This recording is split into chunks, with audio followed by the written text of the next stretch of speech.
Braquer une bijouterie, c'est plus simple que de braquer une banque. Des dispositifs de sécurité pas toujours à la hauteur.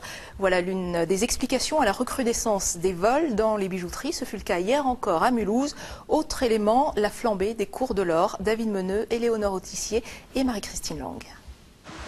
Ils étaient deux, ils sont entrés hier dans la bijouterie avec une arme de poing et le visage dissimulé simplement avec un bonnet et une écharpe.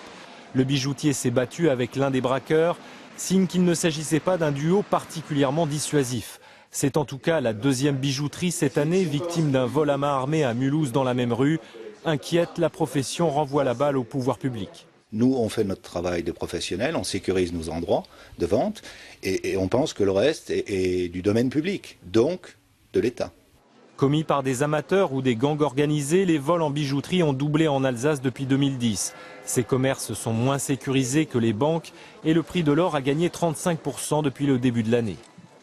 La situation actuelle qui montre que le cours de l'or et le cours des métaux précieux est en nette augmentation fait que les bijoutiers deviennent effectivement une cible potentielle pour des braquages et des vols à main armée.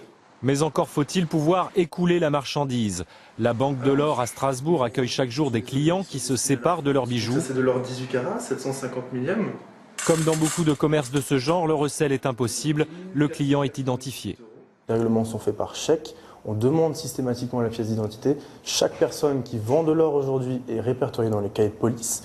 Nous avons des systèmes de sécurité aussi qui sont là pour dissuader les voyous. Et principalement, malheureusement, les bijoux volés vont principalement dans les pays de l'Est. Pour se prémunir, le ministère de l'Intérieur préconise le renforcement des dispositifs de sécurité comme les sas d'entrée. Pas sûr que toutes les bijouteries puissent s'offrir ce genre de luxe.